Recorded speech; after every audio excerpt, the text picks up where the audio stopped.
Good morning students. जैसा कि हमने पहले पढ़ा था भाषा के बारे में, मैंने आपको बताया था कि आपने किस तरह भाषा के बारे में फ्लो चार्ट तैयार करना था, जिसको मैं एक बार आपको फिर से दिखा रही हूँ। उसके बाद हम अपना फर्स्ट चैप्टर शुरू करेंगे, जिसका नाम है भाषा लिपि और व्याकरण। भाषा लिपि और व्याकरण। हमारे चैप्टर को शुरू करने से पहले हमने जो फ्लो चार्ट अपनी नोटबुक पे बनाना है, उसे मैं फिर से एक बार आपको दिखा रही हूँ। उसके बाद आपने इसको समझकर इसे तैयार करना है। एक बार फिर से फ्लो चार्ट को देख लीजिए ध्यान से, जिसको आपने अपनी नोटबुक में एज इट बनाना है।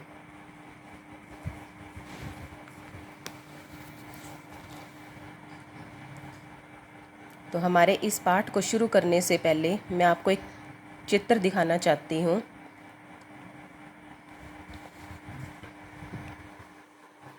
इस चित्र को देखिए।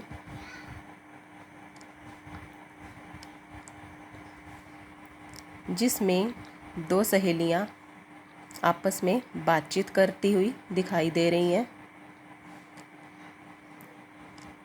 इस चित्र में एक दुकानदार और एक ग्राहक के बीच आपस में बातचीत हो रही है।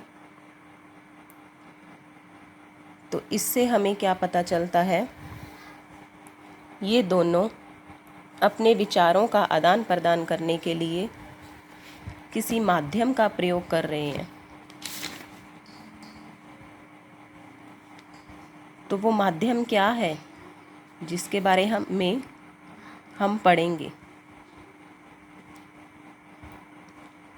और इसके साथ ही आप इस चित्र को ध्यान से देखिए, जिसमें अमर पत्र लिख रहा है, लेखक पुस्तक लिख रहा है। और इन चित्रों में अंतर को अब ध्यान से समझिए।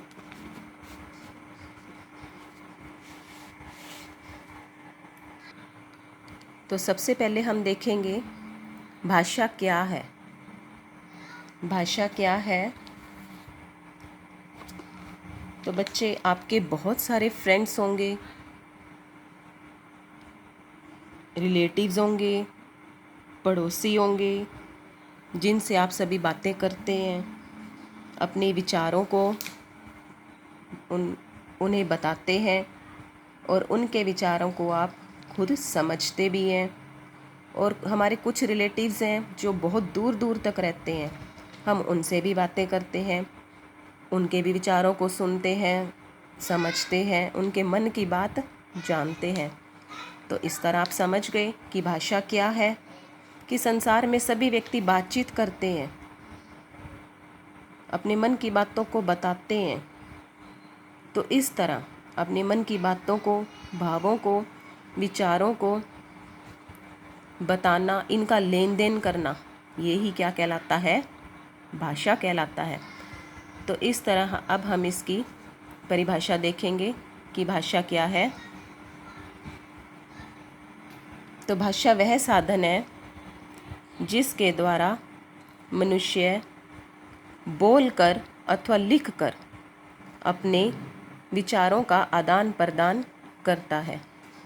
तो भाषा वह साधन है जिसके द्वारा मनुष्य बोलकर अथवा लिखकर अपने विचारों का आदान प्रदान करता है। तो विचारों का आदान प्रदान हम दो रूप से कर सकते हैं। तो इसलिए भाषा के दो भेद होते हैं। भाषा के दो भेद होते हैं, जिनको दो नाम दिए गए हैं, मौखिक और लिखित। लिखित भाषा, मौखिक भाषा, ये भाषा के दो भेद बताए गए हैं। तो देखिए, लिखित भाषा क्या होती है? जब हम अपने मन के भावों और विचारों को लिख कर प्रकट करते हैं और पढ़कर समझते हैं, उसे लिखित भाषा कहते हैं। अपने मन के भावों और विचारों को, यानी हम अपनी मन की बातों को जो हमारे मन में है उसे हम लिख सकते हैं, या किसी के मन की बातों को पढ़कर हम उसे समझ सकते हैं, उसे हम लिखित भाषा कहते हैं।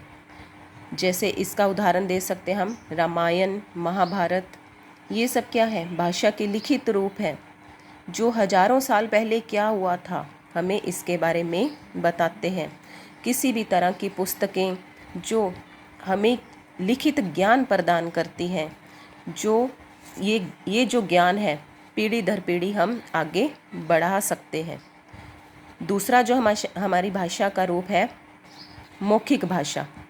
दूसरा भाषा का रूप है मौखिक भाषा। मौखिक भाषा किसे कहते हैं? जब हम अपने मन के भावों और विचारों को बोलकर प्रकट करते हैं तथा सुनकर समझते हैं, उसे मौखिक भाषा कहते हैं।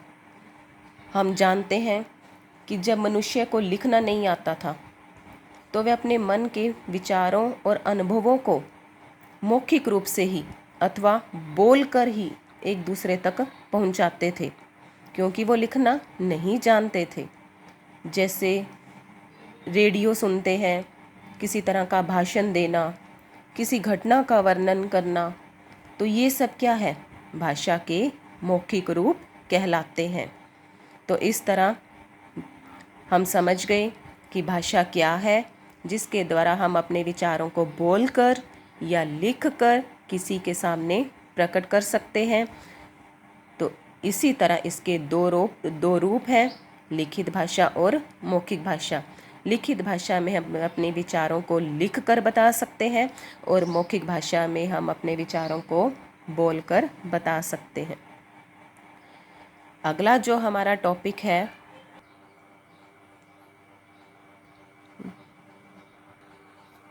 तो हमारा नेक्स्ट टॉपिक है व्याकरण। व्याकरण क्या है? जैसे सड़क पर चलने के कुछ नियम होते हैं, उसी तरह भाषा का प्रयोग करने के लिए भी कुछ नियमों का प्रयोग किया जाता है। ऐसे कुछ नियम हैं जो हम भाषा का यूज़ करते हैं।